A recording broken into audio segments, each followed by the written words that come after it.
here with Osceola Refetoff, a photographer based in Los Angeles. Welcome, Osceola. Welcome. Nice to be here. Great. Thanks for joining the call. Yeah, good to be here. You know what I was thinking might be cool is I could take the camera outside and we could get a clip of Chungking Road if you want to lay in. Sure. Yeah. If you could, Osceola, show us what you've got outside, that'd be great. Here we are walking around. Nice. Let's see. I can get in the shadow so I can see it a little bit. So, It's a beautiful sunny day in Los Angeles. Yeah. So yeah, that's Chungking Road there, and on the camera left is my studio, Chungking Studio, and I think I can't see very much right now, but the green building sort of center in the background is the Good Luck Gallery. Camera right, you see Coagula Curatorial, Matt Gleason's gallery space, and Chungking Road in this area, Chinatown in general, has a really long and interesting cultural history. It's the first Chinatown that was owned and built by Chinese people in the United States. So right now it's sort of has its own cultural renaissance going on as an art gallery and artist community here in Los Angeles. I guess maybe I'll give you a shot of Chungking Studio. So this is your studio. This is also where you reside. Is that correct? Yeah, that's my studio. I should have brought the blinds up, but I had these. I had the blinds drawn so that we could have a little bit more controlled lighting for the interview. And then tilting up, I live upstairs there. And it's there's very little places in LA where you can have like a live-work situation there, especially one with like 15-foot ceilings and stuff. So the Chinese characters above the door, I verified very carefully. It says "Big Room for Making Projects." What's it? Chungking Big Room for Making Projects, which is as close as we get to studio. And yeah. So how would you characterize the work and the art that you do? Well, I'm pretty much a photographer. I don't know what more to say about that. I guess I do a bunch of different kinds of photography. How did you originally get into photography and your art? Well, I've been making a living as a photographer for more than 20 years, and during that time, you know, I've pretty much been pretty serious about taking photographs, but it's really been in the last 7 years or so that I've started taking, you know, I guess the process seriously as trying to be like a fine art photographer, and really only in the last couple years that I've tried to make a career of being a fine art photographer, and that means to like try to get out in the world with my work and try to get it shown and try to, I guess, you know, have the work out there. So, but like I said, photography has been part of my life for 25 years, but it wasn't something I was interested in high school or anything like that. Before that, I was a filmmaker, and I've had pretty much every kind of job you can imagine. So could you tell the story of how you first picked up a camera up until this point now? How did you get to this point? How did you come to that realization?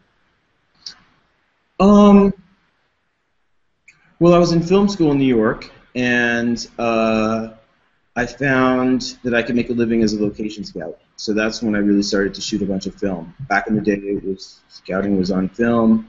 I was shooting 7, 8, 9 rolls of 36 exposures a day back when it cost money to shoot film, and that was an awesome opportunity to just, you know, experiment with exposures and stuff. And I still scout today, and you know, now it's on digital, and everyone has the opportunity to shoot a lot. But that's where I really sort of learned, you know, what it takes to get a good exposure in all different types of exposure situations. And it was, you know, so. But over the course of time, I've had a variety of different types of photography that I've done. I live on a street here in Chinatown in Los Angeles where there's a bunch of galleries, I shoot artwork for all of them. Usually they'll call me in. These days you can pretty much shoot. A lot of people can get an exposure and stuff. So if they have just regular artwork, they'll shoot it themselves. But if it's for some reason really tricky because it's shiny or there's glass reflections or something like that, they'll call me in to do the challenging stuff. I shoot architectural stuff. I'll shoot restaurants for architects. I shoot boudoir photography. I shoot and you name it. So yeah, any kind of thing it takes to make a living, and then all of that is in service of having the time and the money to pursue my fine art stuff. So what do you currently shoot with? As far as equipment, I pretty much shoot with everything. I mean, it's really the equipment itself isn't that important to me. I really look at every exposure opportunity as whatever it takes to get the job done. So I shoot a variety of different types of, I guess, image capturing media. So I shoot infrared, I shoot pinhole photography, I shoot digital, I shoot film, I shoot black and white film, color film. So whenever I'm out and about and I see a subject that I want to capture, I usually have at least one camera with me, and usually like 3 or 4. And if I'm out on a photo expedition, and I just look at the subject and I think, how do I see this subject and what's the best media to actually capture it with, and I'll use that camera. And I think a lot of photographers are like that. That everyone wants to get the highest quality image that they can, at a given time. So right now, if I could, I would probably have some $100,000 digital medium format camera, but I don't right now. I do have a couple of medium format film cameras, which you can pick up pretty cheaply these days, and so if I have the time and the opportunity, that's what I prefer to shoot with, because that gives me the highest quality image I can get right now. But there's some circumstances when there's lower light where a digital camera is the most effective. There's some circumstances where you don't want to be obtrusive, where a point and shoot will get you the picture without anyone noticing. I'm not usually much for stealing pictures, but that's to say, like, to try to capture someone without them knowing that they're getting the picture. But a lot of times having a giant DSLR is going to put just a lot of metal between you and the subject. So sometimes a smaller, more discreet camera is going to, make the subject feel more comfortable and at ease. So I always just look to see all these things come into play when you think about what you have. And then ultimately, like people often say, is like the best camera to have is the one you have in your hand. So, sometimes I'll shoot with my iPhone. So you've done a lot of different shows around the city. Were all of those shot with different cameras, or do you have a go-to camera when you're going to do an exhibit? No, there's no go-to camera for an exhibit. There's times where I'll have I usually have a camera with me at all times, and a lot of times I favor like a small rangefinder camera that will. So I prefer to have the camera that's going to give me the highest quality image that's relatively small. So for a long time I was shooting with a Leica M9. I like that because it's got a lot of manual controls to it, and I usually use a fixed focus lens, a 35mm lens, and it just fits into a small case and it's pretty discreet. I like the fact that the rangefinder doesn't cover your whole face, so you're only covering this as opposed to DSLR where you're kind of behind a big block. So for portraits, I find that pretty good. But I'm pretty happy. I'll have a point and shoot like geekily attached to my belt sometimes. The one I prefer not to shoot with my iPhone. That's usually if I get a great picture of my iPhone, I'm filled with regret that I didn't have my actual camera. But when I'm doing my landscape work and having it be like compact isn't an issue, I usually have 4 or 5 cameras with me. And what I'll often do is I'll sketch out a shot with a digital camera. So I'll sort of explore a subject from different angles, maybe explore it in black and white or in color. Very often I'll know exactly what I want before I start, but sometimes the digital camera allows you to get immediate feedback of what it looks like, and then once I've found exactly the shot that I want, usually from a tripod, and the exposure that works best, once that's all dialed in, I'll take the digital camera off the tripod, put the medium format camera on it, take one exposure, and know that I've got the shot. And that way I don't have to waste film and waste time with the medium format. Do you ever bracket, or do you just fiddle around with the exposure until you get it right?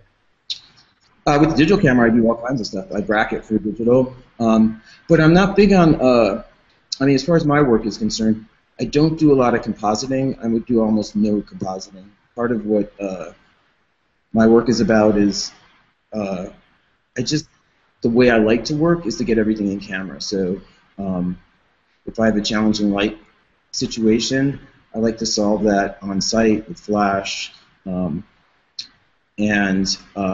So I'm not usually a person, I mean, HDR gets a bad name, but I usually don't try to get like a bright exposure and a dark exposure and composite those.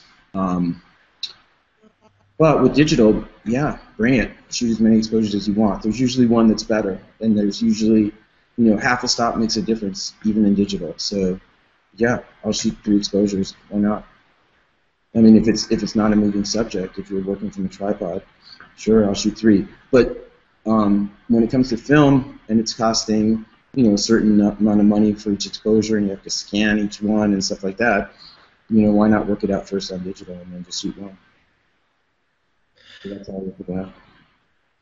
What makes your process different from other photographers? Yeah, I found that question kind of hard. I would say, for starters, it's really hard to know exactly how other people work. The interesting thing about most artists that I find is that we tend to work alone. The only person I've never been a photographer's assistant. I've very rarely worked on site with other photographers. I've taught a couple of classes, but by and large, it's really hard for me to say how other photographers work. I mean, as far as other artists, I mean, a painter, for instance, they paint. There's an immediacy, like, to what they do. Like, they paint, the painting happens, and that's it. Whereas photography, there's a lot more sort of, you sort of imagine photography, you shoot the photograph, and there's so much more time that happens between, when you actually capture the photograph and when it actually all comes together. But I would say that as far as my process and other photographers I've seen, well, I was in Africa with J. Mark Johnson. He was amazing. I would encourage everyone to check out his work, J. Mark Johnson. He doesn't actually shoot photographs, he would tell you. He shoots something with a slit scan camera, which is 1 pixel wide, and his work is, I guess, less of a photograph than a capturing of both time and space. But when I was with him in Kenya, and we were shooting like one of the world's most photographed things, which is safari, our work could not be more different. But our process was incredibly similar. We were both, waiting for a subject to happen. We were both very much, at the mercy, but we were dependent on, the subject, wildlife, to sort of come into our frame and to do what we needed them to do. We were waiting for them to cross the river. There was this famous sort of point where all the wildebeest cross and there's alligators and all this sort of stuff. That never happened for us. But there were tens of thousands of wildebeest sort of gathered in this one area. But he's waiting for the light. He's waiting for, the clouds.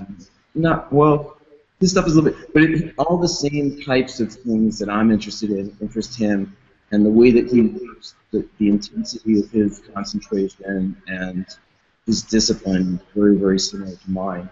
So I think there's no similarities and differences, but as far as, I guess, my work differing from other people, I would say that I'm pretty opportunistic as a photographer. Um, I tend to just go out into the world and try to find stuff that's interesting. Um, I don't do a lot of manipulation to sort of make things that are in the world interesting. I find that they already are interesting. So I tend to sort of go out into the world, try to find things that catch my eye. The things that catch my eye are the things that are different from what you usually expect.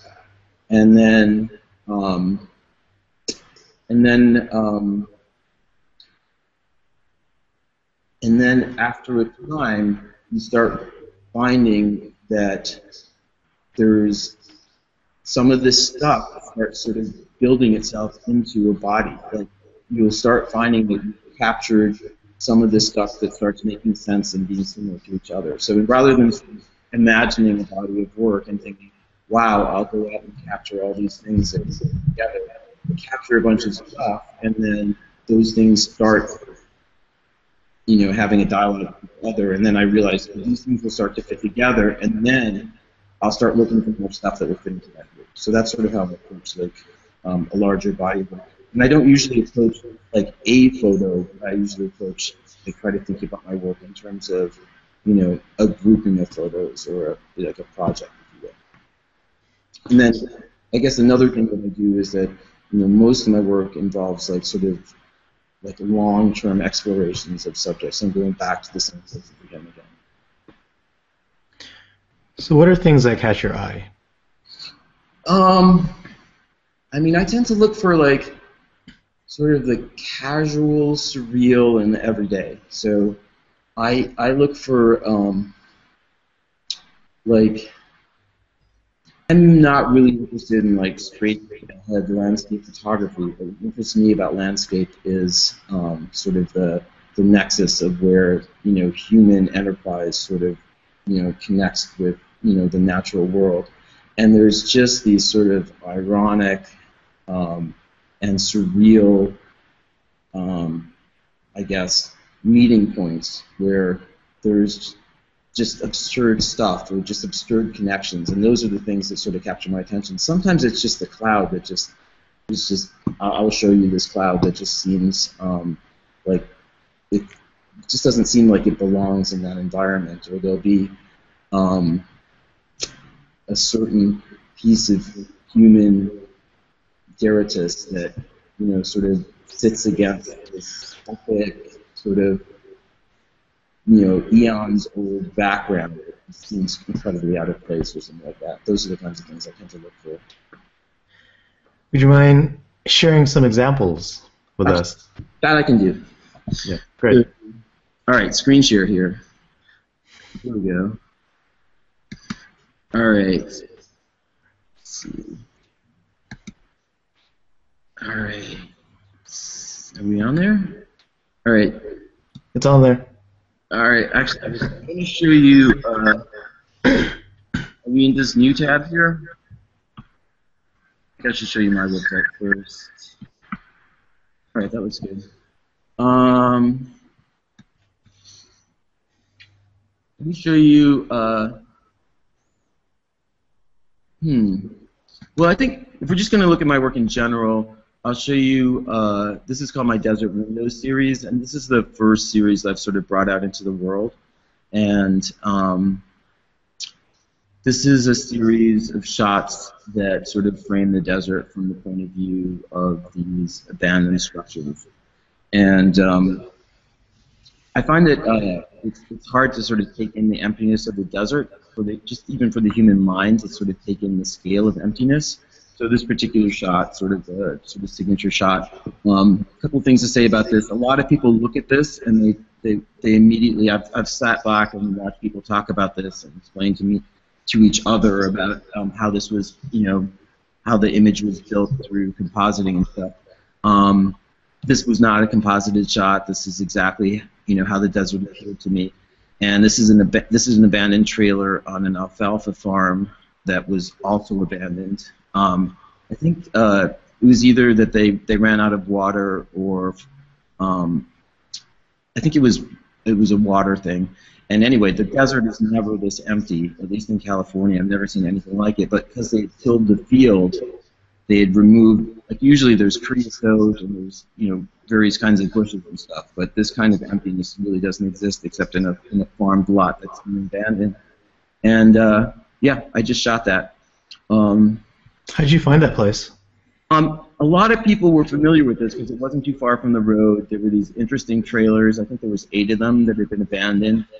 And I've seen other people's work of this place, but I don't think I've seen this particular treatment of this particular subject. But yeah, I just pointed the camera, I balanced it out with a little bit of flash, and this is what I got. I'll also say that I've returned to this particular site at least 40 or 50 times, and over the course of time, the trailers themselves degenerated, and the weather and stuff changed. This is another shot that I took of the same area. If you look at the trailer in the back, the window that you see facing outward is pretty much the shot that you just saw a second ago. I like this shot because it kind of looks almost like they have like a home sweet home photo mounted above their sink. But I think this is kind of a cool image because when I go into these abandoned structures, I often think about who lived here and what their life might have been like. And I know that someone would probably have stood in front of the sink for literally hundreds of hours looking out at that view. And it really, it's a very powerful feeling to sort of stand there in this empty space. A lot of these photos sort of are about, the missing element, everything but the people, but it's very about the people who are missing. I'm gonna go to the last photo in the series, but you'll notice that this is actually the exact same space now as this one. It's the same sink, but actually the sink's been removed, and this one was probably taken a year before. Here we are like a year later. The sink has been removed, and someone has scrawled "It's a mess without you" on the wall. People often ask me whether that was me. It wasn't. I don't tend to. Well, I don't ever, sort of create environments to shoot. I just sort of put the camera there. I have no idea who wrote that, but this is one of the shots that came from the series. This is an abandoned bathroom from this interesting, crazy miner named Burl Schmidt, his caretaker's cabin. But so you're all sort of, it's weird talking about it, but there's something about the way that the desert is framed through these windows that is sort of something that I'm continuing to explore today. I think the way photography works is that you start to explore a subject, and then it just became a thing after a while. Then I started looking through windows like this, and right now I'm going through this big period of printing, and I probably have another 20 of these. I just haven't had time to get out into the world yet, so I'm working on that right now. So people could probably take a look at this on their own time, but I'm going to go to that cloud picture I was telling you about. So that's very controlled work that I do from a tripod. Sometimes I'll bring in, lighting and stuff like this. And most of my landscape work is like that. So, very thoughtfully exposed, very controlled aperture and all that sort of stuff. This stuff I do while I'm driving at 70 miles an hour typically. I'm doing this handheld, and I just like having a different kind of energy. Let's see if I think there's a way to. There's some way to do this full screen, but I can't remember how. Anyway, so now, are you done with each of these series, or are you constantly expanding and working on them?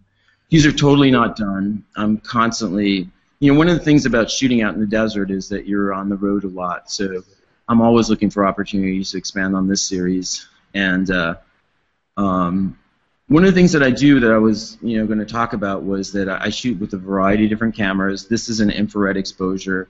When you're exposing infrared at 70 miles an hour, this is a camera that was not it was not modified for infrared, so I just put a really dark filter that blocks out regular light.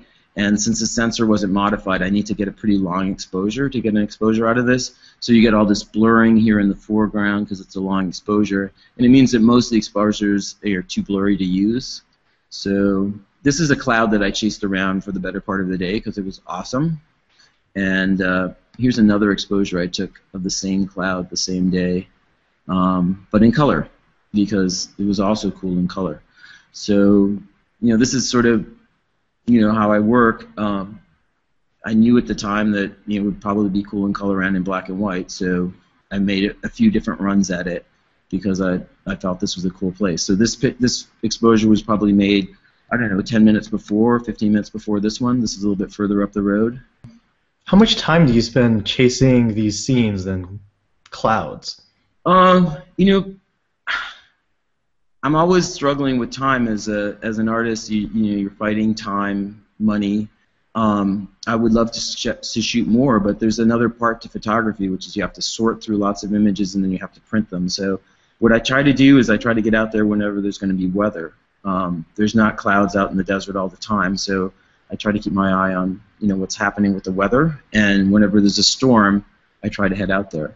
I work with a friend named Chris Langley, who's a writer, and we have a desert blog called High and Dry, and he lives out in Lone Pine, which is about maybe 10 minutes down the road from where this shot was made, and I'll go out and stay with him for a bit. This is near the town of Lone Pine. What we're looking at here is sand blowing across the road in a giant sandstorm. It takes a lot of wind to blow sand across the road like this.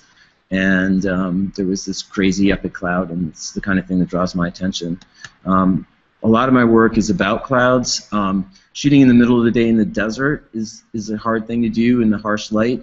I think a lot of landscape photographers are focused on, shooting sunrises and sunsets because that's, when the interesting dramatic light occurs. But, the desert for me is really a lot about that harsh, hot, stark, intense, sunny daytime. And so I shoot infrared because I can still get an interesting and dramatic shot in the middle of the day. Did you edit the colors in this shot? Well, this is an infrared shot, so if you see an actual infrared shot in infrared, it tends to be sort of a pinkly kind of exposure.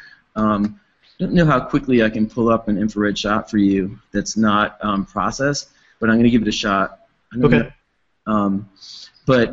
When the thing about shooting infrared is that you're pretty much committed to it being a black and white exposure at that point. You're not really. This is another window shot that I'm working at. But at this point in time, if you're going to do an infrared exposure, if you're shooting infrared, basically you're pretty much committing to infrared. But like for instance, this is what an infrared shot looks like before you turn it to black and white. So, I suppose, and this is the totally unprocessed infrared shot. Are you on that screen? I don't think it popped up. All right, hold on a second. Yeah. All right, do you see it now? Yeah, that's cool. All right, so this is a totally unprocessed infrared exposure that's made with the Leica M8. The Leica M8 was a camera where I think Leica was a little bit behind the development curve with their sensor. It wasn't as good as the Canon sensors or the Nikon sensors of the time, and they were afraid that if they put a really good infrared blocking filter on the camera, it would further degrade the quality of their images. They had great lenses, poor sensors. So that turned into be a big scandal because when you shot regular photographs of, just normal light photographs, there was infrared pollution in the shots, and people that were wearing sort of, I guess, black, synthetic, man-made clothing, there was like sort of a purplish cast to those photographs, those color photographs. And Leica ended up having to give everyone some infrared blocking filters that you ended up putting in front of your lens to correct for that. But what it turned out is that because it wasn't blocking the infrared light that well, it made it a pretty decent camera for shooting on, infrared exposures. And you didn't have to convert the camera. So that's what I'm shooting with. It's like a 7 or 8-year-old camera. It's a 10 megapixel camera. It's not a particularly, modern or fine piece of technology, but it does the trick. I like this exposure because of the way that the unblocked lens flare sort of mirrors the stop sign. But anyway, this is what an infrared exposure looks like when it's not processed. What you tend to do then is, you convert it to black and white. You add a whole bunch of contrast, and then you have an infrared exposure. And so that's what that is. So have you shown in galleries and done exhibits just using your 10 megapixel camera? All of my black and white shots, 95, if not 98% of my black and white exposures are infrared, and those are all shot with the Leica M8, and those are all printed at least 2 by 3 feet. And if you expose properly and if you enlarge using careful software. The other thing about the infrareds I shoot, they're a little bit impressionistic, so it's not about a lot of detail. The infrared shots, some of them are from a tripod, and sharpness is important, but I think that with all the contrast that I pull into them and stuff, it's not about like fine detail that I'm looking for with the color shot. So that's another thing that sort of lets it sort of happen. But I think the 10 megapixel camera is, people really obsess about megapixels. It's really sharpness of lens and quality of exposure, shooting from a tripod. Those things tend to be much more important than just the number of megapixels in the camera. How did you get the shapes, the sunspots, to parallel the shape of the stop sign? Was that on purpose? No, it wasn't. I mean, the way that the size and the shape of them has to do with the size of your aperture, but the way that they happen to connect with the stop sign has a lot to do with the angle of the sun and stuff. And then I shoot different exposures to try to get it. The M8 has a terrible, it's a very old camera, so it's a very small LCD on the back, so you're not really getting a lot of feedback. So, I shoot a bunch of different exposures, and I'll tell you, I didn't really sort of appreciate how interesting and cool this was until I got home, and it was only when I got back that I kind of got to the place where I was like, oh, that's kind of cool the way it mirrors the stop sign. Another cool thing about this photo is the way that the stop sign is faded out because it's infrared. The red gets a lot more exposure to it, so the red is the red of the stop sign is turned white, so you can almost not see the white.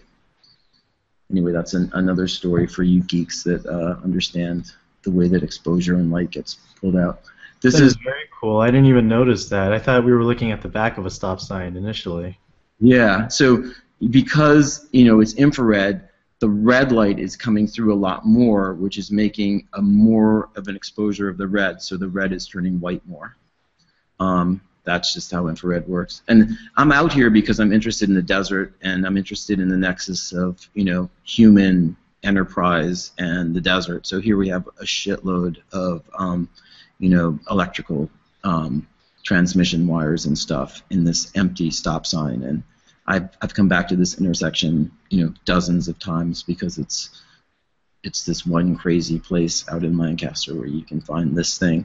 And as of right now, the stop sign is gone. I don't know why it is, but someone took down the stop sign. So that's it for that thing. At least for the time being, I haven't shot this anymore. But I've shot this with pinholes. I've shot this with color shots of this. I've shot this every kind of way. So why the desert initially? Did you grow up near the desert? Not at all. I was born in Montreal.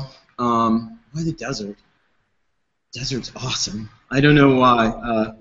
Visually, I just find the desert, absolutely stunning. And yeah, photographer's dream. But I'm also interested in the desert from like an ecological point of view. So a lot of my work has to do with sort of bringing attention to this, amazing resource that's really at our doorstep here in Los Angeles. So part of my practice with the desert stuff is not only um, capturing interesting images, but um,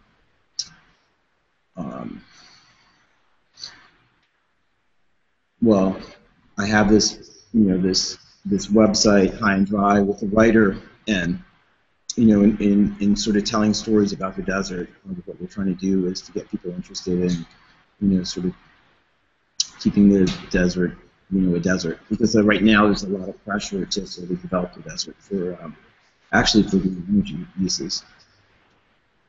So, interesting question. Everyone's big on green energy. I like green energy. I would like to see, us moving towards a less fossil fuel-based energy economy. But I'm not sure that, just putting a whole bunch of large-scale industrial wind and solar, plants throughout the Mojave Desert right next to LA is really the best way of doing that. So that's a little bit about what we're trying to explore. In a very non-political way, we're trying to sort of just draw attention to the beauty of the desert and make people think about, what we want to do with that. Because there's a long history of doing all kinds of crazy stuff in the Mojave that has failed in the past. So part of what I do is document all this sort of rubble that's out there from failed enterprise of the past, and then sort of document all this stuff that's being built now, and then maybe people will make a causal association with what's going on. How long ago did your interest in the desert start? I mean, I remember I moved to LA about 20 years ago, and it was pretty much shortly thereafter that I, first went out to Joshua Tree. I have those photographs from way back when, and, I think it was really that first drive out there that I was like, oh my God. And I also, as part of High and Dry, was doing sort of a long-term investigation of the town of Trona, and I explored Trona in the mid-90s, and I remember going out there the first time and thinking, wow, this is an amazing place. So, really from the first time I went out there, I was pretty much captivated by the desert. But, now it's, very much a part of my, my life. So I'm, more than just sort of a casual tourist on occasion. I'm there all the time, and I'm sort of deeply involved with all the things that are happening there. Did you initially move to Los Angeles to pursue your photography and art? Not at all. I went to film school. I went to NYU grad school for film, and I came to Los Angeles because I won this Warner Brothers Fellowship Award out of NYU. It was the top prize for filmmakers, and part of the award was they flew you out to Los Angeles, and you had a month of paid employment at Warner Brothers. So I came up for that. And you decided to stay? Well, yeah, I did. And, the original intent of staying was to, sort of pursue a career as a filmmaker. And it was many, many years later that quite recently, really in the last, 7 years that I, started taking the photography part seriously. And I would say, like, in the last couple of years that I've started to take, trying to be, a fine art photographer and, make and sell fine art work as a career seriously. Where do you find your inspiration? All right, well, good segue. I think that I didn't go to art. I didn't go to school for photography. I didn't even take a photography class in high school. I remember my friends doing that. So I would say mostly filmmakers. Fritz Lang, Buñuel, Fellini, Kubrick. One of my favorites is this, somewhat less known French director named Jean-Pierre Melville, who does these sort of amazing caper films in this sort of film noir tradition. But so yeah, mostly filmmakers, and then I also get inspired when I go out to quite a bit of art openings. So not necessarily photographers ever. I think it's general arts of all kinds, and then, but most particularly filmmaking. So What are whereas, what yep. are some of your favorite films? I remember being in high school, younger than I'd care to really comment, and coming down pretty high, turning on the TV and seeing Metropolis and having my mind completely blown. And that's when I really realized that, that there was something really substantial to filmmaking and the way that images could be built and imagined. And that was like that was probably the most significant sort of artistic revelation of my life. What So was that? What was the movie? Metropolis, Uh, 1927, Fritz Lang, silent film.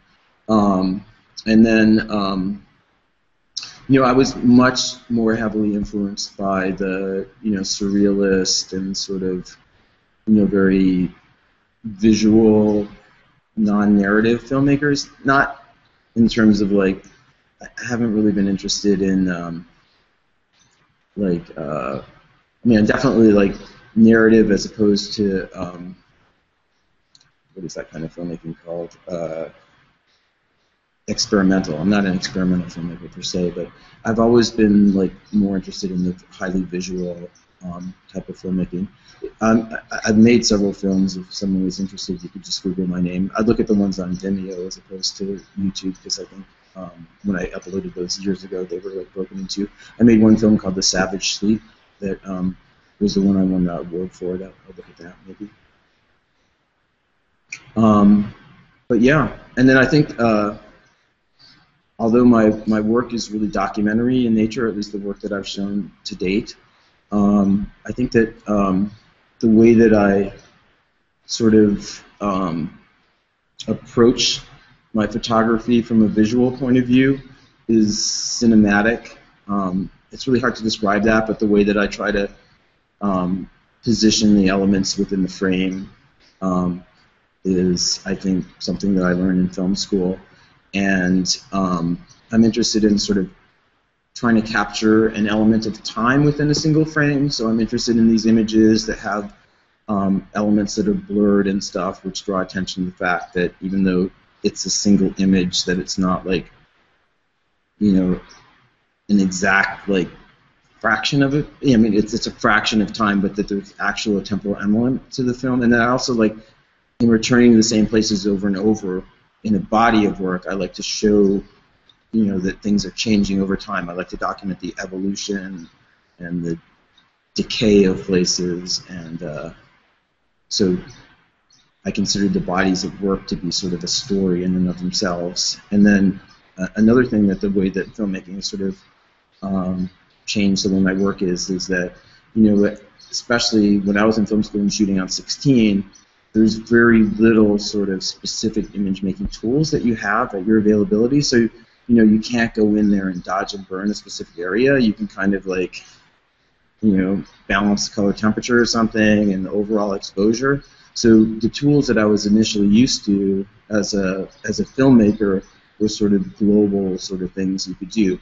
And now with the sort of granular kind of stuff you can do with Lightroom or with Photoshop, I mean, I'm excited about all that stuff, but the way that I tend to conceptualize my work tends to be much more sort of as a overall sort of thing, and I don't, like I say, tend to view things as far as like I never like bring in a sky from another day. I would never really like bring in another element, and I actually for the desert work I think it's really important to not like take out power lines and not take out things that are human elements that are visually distracting. I think it's really important, at least for the desert story that I'm telling, to leave all those things in, because I think that Photoshop has given us this view of the world that there's this pristine nature out there, these perfect, natural scenes that exist in the world that I don't think exist, because Yosemite has parking lots, and Yosemite has telephone lines, and Yosemite has lots of tourists, and Yosemite is impacted, and there's all these areas out in the Eastern Sierra and the Mojave Desert where there are roads and there's different things that are something less than virgin territory. And I think that by creating this sort of body of work in the wild, in the world of these perfect, sort of natural images, it creates, I think, in the sort of the larger consciousness, this idea that there's all these places in the world that are perfect, and thus all these areas that are sort of already impacted. Like, why would we want to preserve those? They're already damaged. It's like, I don't want to get too attached to this sort of virgin idea, but I just feel like it's important to show the beauty in things that are already impacted, because that's all we have left anymore. So for me, as far as the desert work is concerned, I'm very, very, it's very much a part of, how I think about the work to include the human side. And beyond that, I actually think it's really cool. I mean, for me, I do shoot straight nature stuff from time to time, but I just find the compositions where there's some sort of human element that's sort of,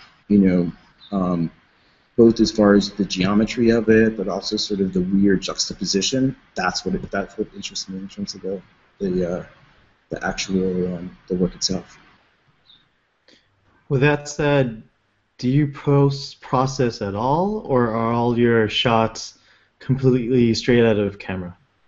Oh, definitely. There's no such thing as straight out of the camera. Like I'm not some. I don't want to like espouse some sort of purity about that. First of all, if you shoot raw, everything has to be processed.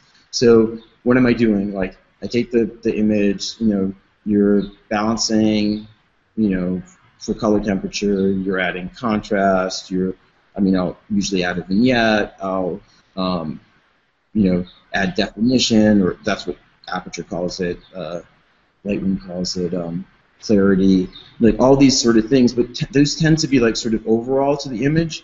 And as far as the, what you call Photoshop and stuff, if there's like a branch sticking in from the side, I'll get rid of that. I mean, if it's distracting to the image, I'm not, but I won't like I say, if I won't go up on the roof of the parking garage across the way and shoot like this amazing sky and drop that in behind the window or something like that. I'm not interested in that. Although I love other people's work who does that. I mean, I love composited images. I love, other people's work that are built from their imagination. It's just not the kind of work I'm doing right now. But I feel like also once you start getting too much into sort of manipulating the image in different areas, that it always looks like you're making it better and better and better. But at some point, it starts to look fake. I think that as everyone is out in the world looking at real stuff all the time, and the eye just gets used to what real stuff really looks like. And if you start sort of, I guess, pimping out your photo more and more by like, well, I can make that look a little bit, more interesting, and I could just brighten that up over there. And after a while, you work on an image all night, and everything is like sort of, all jazzed up, and then you look at the original image, and there's something about the authenticity of what it used to be like that you've somehow lost in making every little thing a little bit better than it was before. So I find that if you just try to not restrict, but if you tend to, do mostly overall stuff, unless it really needs it, the image just has a more authentic feel to it. How do you know when you've gone too far? You look the next morning, and you're like, oh, damn, I spent 5 hours on this. It's better. And you can sometimes, go back with the history brush and stuff, but usually it's just like, sometimes, I tend to work harder on a black and white image in Silver Effects Pro than I do on color. And color images tend to be pretty much as they are, but you can get pretty granular these days with whatever post. I only go into Photoshop if I need to do something very specific with layers, but you can get pretty granular with whatever it is, Aperture, Lightroom, or Capture One, whatever it is that you use, and you can spend a bunch of hours on it. I usually do that at night, and then the next morning you look at it and you can see that it's richer and more saturated and more, it's just popping more. But you look at the other one, you're like, I went too far. And usually you can't go back. Sometimes you can, but because it's non-destructive, you can start pulling back some of the stuff that you did. But sometimes I just have to go back to start and say, I have to rethink about the whole thing. And that's why, one of the things that I was thinking about talking about is that I mean, photography is really, for me, like, I think for everyone, a three-step process. So, for the last, few years, I've been shooting a lot, and then, the second step is, organizing and, figuring out which are the good shots. I like both of those things, and I would love them a lot more if I had more time and I wasn't always sort of pressed for time. But then the last thing is the printing thing, and I think that anyone who wants to really improve their work needs to take it to that next step, because it's all new work, it's all stuff that I need to print, and all of that stuff has been on my website before and has looked great on the screen, and but I have to spend hours to get them ready to print, and the pictures are going to be vastly improved, and it's a whole different ball game, to show something backlit on a screen at 1,200 pixels across compared to 2 by 3 feet on the wall. And I think that anyone who wants to really step up their game needs to get a printer and start taking it to that next level. Because for me, that's a very, very important part of what I do. Unfortunately, I pretty much locked myself into my studio for a month, and I'm not going out to shoot anything. And this is the part I don't like very much, but that's part of what it is to get your work out there. Do you print your own prints? I do. Yeah. I think right now it's really. So you have your own printer then that you use for all your own prints? You don't go to an outside printer at all? Not if it's going to be 2 feet by whatever. So I have a printer that can print 2 feet wide on a roll.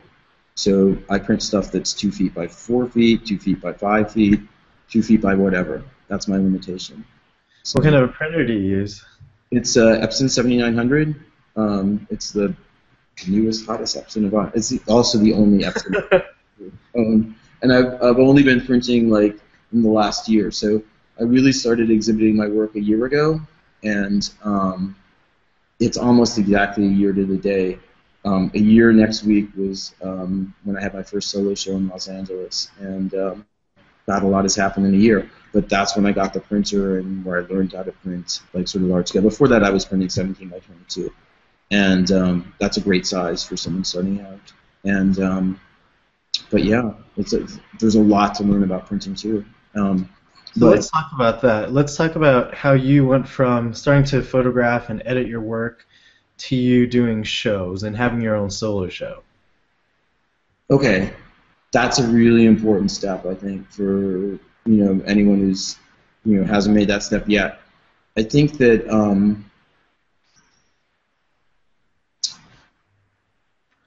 I think it's how to say this. I think it's really important to get your work out into the world. I think there's a variety of ways to do that, and if you can get your stuff to go viral on Instagram, awesome. But I think that as far as fine art work, I think it's really important that I think there's a kind of photography where it's really important for prints to hang on the wall as a series, and I think that I think the gallery world is still a really important world because it allows for a certain kind of photography, something that's a little bit more subtle than the kind of amazing, hyped-up work that tends to get attention on the internet. I love that kind of work too, but there's the kind of stuff that gets lost in the shuffle is the stuff that's not really amped up, that's not super graphic that you can see on your iPhone and that catches your eye. The stuff that's a little bit more, you need to sort of take a little second with it, and that isn't sort of necessarily sort of iconically graphic and stuff. That work needs, a little bit more size, a little bit more time, a little bit more to see, in reference to other, the rest of the work in the body, and that's why it's important to be in galleries and stuff. So, yeah, it's important to get into that world. And so, for me, the solo show was at the Los Angeles Art Association at Gallery 825. And that was, just an enormous opportunity for me. For people who are in Los Angeles listening to that, that's an amazing organization. Not only just because it gave me the opportunity to have a solo show, which, is offered on a competitive basis for its members. I think there's about 600 members, but it's also like an amazing community. There's an amazing amount of information about how to sort of build a career there. but I was part of a crit group where we met once a month at different people's studios and to talk about artwork in a different way than just like I like this, I like that, but why do you like it? How do you like it? What are the elements that make a good piece of art versus another one? Also, the friendships that I made in that group are enduring ones that are still very important to this day. They offer like workshops on the things that you need to do to put together a portfolio and how to connect with other people in the art world. So I would recommend for someone in LA that you'd want to get involved with an organization like that. What was the question again? Oh yeah, how do you get it? Yeah, how did you start getting into shows? So it sounds like you joined LAAA, That's Gallery 825. Was that the only way, or did you have other strategies to do that? Well, I think this is a good time to talk about, I guess there's two ways to think about it. One thing, I guess the negative way of saying it would be schmoozing, and the positive way would be call it community. And so in the last couple years, I moved to Chungking Road, which is an important artistic center here in Los Angeles. There's about 7 or 8 galleries literally on the walking street where I have my studio. And so I'm very close with, there's a gallery right across the way. Matt Gleason has his Coagula. There's Curatorial. And then down the way is Good Luck Gallery, Paige Weary. These are friends, associates. These are people, but there's gallery openings here a couple times a month. A group of artists, collectors, colleagues, friends, sort of gather here on a regular basis, and I'm now part of this community. And whereas some artists, might view this as sort of schmoozing, what it is really getting together with friends and talking about artwork. And through this getting together process, you find out about opportunities to show your work. I'll give you an example. I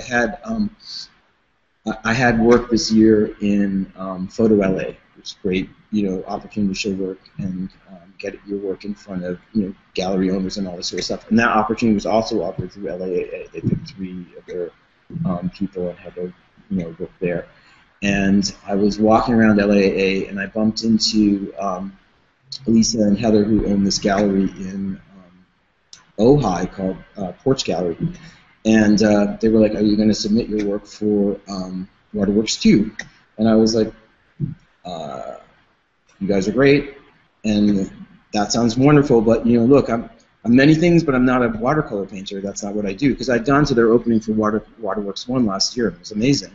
But they're like, "What do you mean? No, we've opened it up. It's all kinds of work right now." And if I hadn't been out there at this thing, bumped into them, I wouldn't have I'd been studiously ignoring all the calls for artwork for Waterworks 2 because I figured I knew everything already. And because of that, I entered Waterworks 2. Now I'm going to have stuff in that show. So being out there is really an important part of the whole process. And there's been a lot of little opportunities that come up. This space here, I use it for shooting, but I also do pop-up shows. And in 2 weeks, there's this Bunny Mania show for this. I wish I knew the exact organization, but it's a museum for animals. I don't know what it is. I'm sorry, but they're doing a little pop-up show. I rent the space for that, and so I have this photograph of a bunny.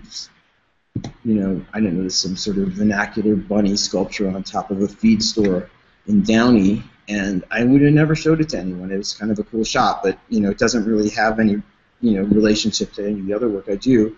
But I'm having this bunny show here, and I was like, maybe you guys would be interested in showing this because it was an open call, and they were like, wow, we'd love to show it. So now I'm in this show with Peter Frank, who's a very important curator in the area. So these kinds of opportunities come out from sort of being out in the world, and I think that's really essential part of it.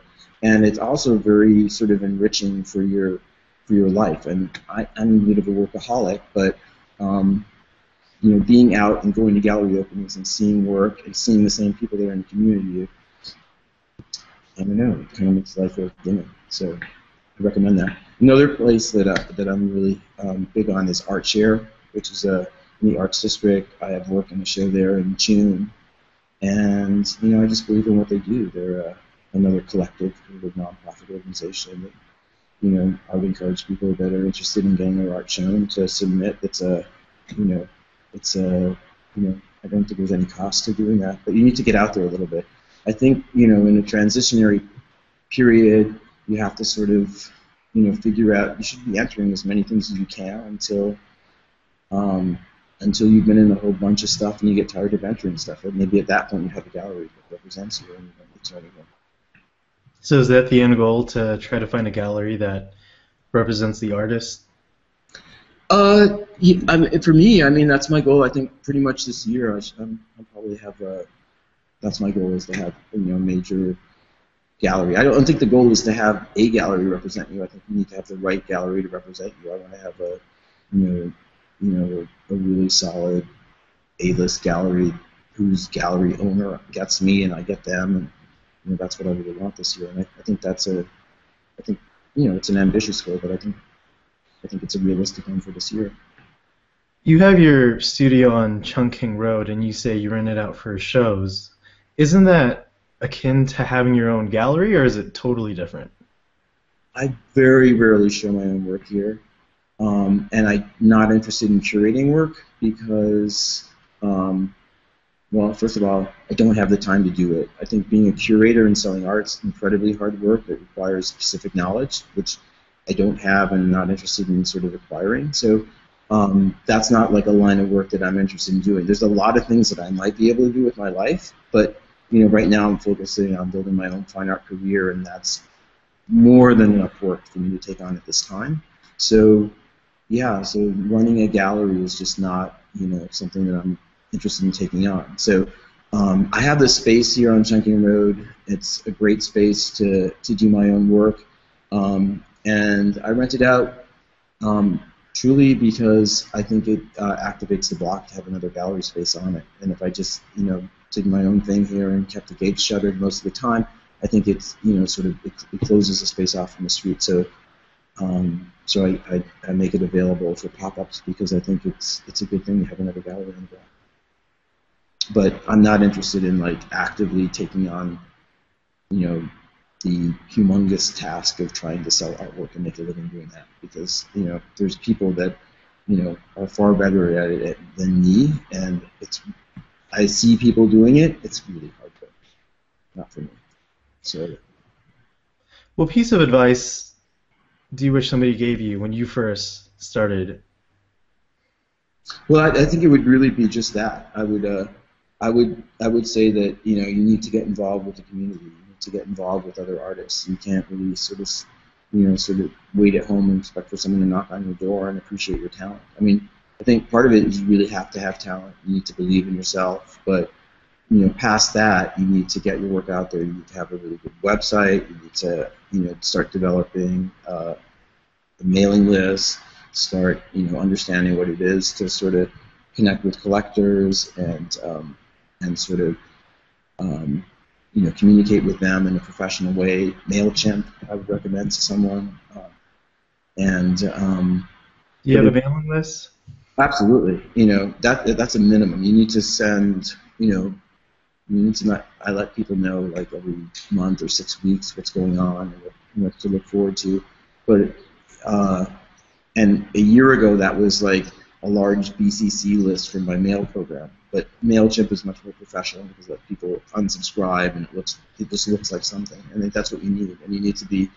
But all those things. A real website is important. That's essential. And it was a year ago. Mine was still a Flash site that I designed a while ago. It's a lot of work to get a good website up there, but and so a year ago you could look at me and said you really need to get a good website. But I think this whole getting involved with the community around you, depending on what city you are in. LA is a really good city because the art scene is pretty vibrant here, and there's some serious amazing artwork going on, but it's not quite as inaccessible as in New York. But no matter where you live, there's an art scene there, and you need to get with those people because that's your flock. You need to sort of connect with those people, and those people they tend to be awesome. It's like it's not like you're going to some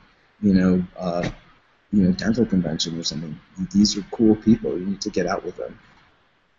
So what's next for you, Osceola?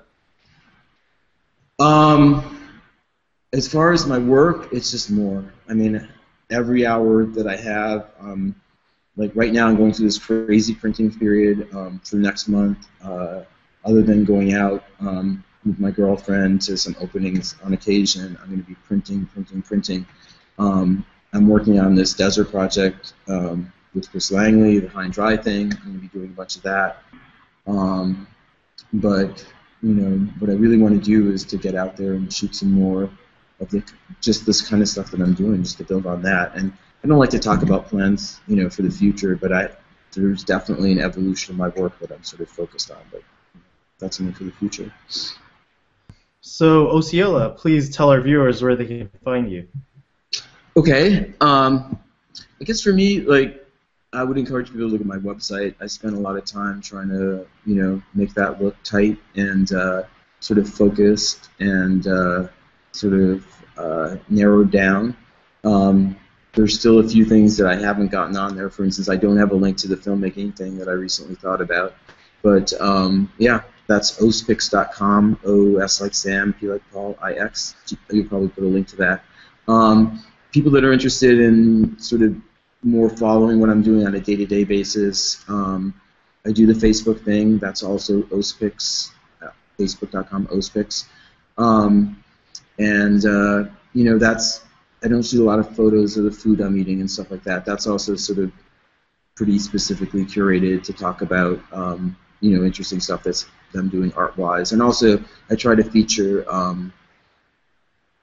other people's stuff that's interesting. And I really think with the Facebook thing, I mean, I don't want to overstate this, but I'm really big on the whole idea of community, and I think Facebook is a really good community for artists. That's why I'm there. And so, in addition to sort of making announcements on occasion about the stuff that I'm doing, I also go on Facebook every day to look at what other people are doing and comment on what they're doing and like what they're doing and stuff like that. I think it's that's what it's all about. It's about sort of building community like that. So, Facebook Ospix.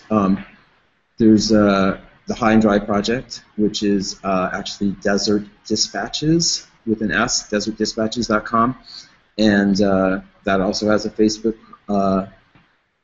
page, which is Facebook/High and Dry, High and Dry, and I guess Instagram Ospix, and yeah, that's pretty much it. Osceola, thank you for joining the show. Yeah, I enjoyed it. I have to say this is the first time I've been interviewed, so it was pretty cool. Really appreciate your time. Yeah, I appreciate yours. Thank you. Yeah, good luck in the background there, and a lot of artist, sort of spaces here on the left. Chungking Road, Chinatown. That's a prime spot, probably, when there's gallery openings and celebrations in Chinatown. Oh, it looks like a ghost town movie set during the day. It's like incredibly quiet, almost always empty like this, like after the apocalypse. And then at night on a gallery opening night, there will be 3,000 people here. It'll be difficult to make your way up and down the street. It's completely comes to life for a couple nights out of each month. But generally during the day, it's super quiet, family sort of oriented community. I thought that was awesome, man.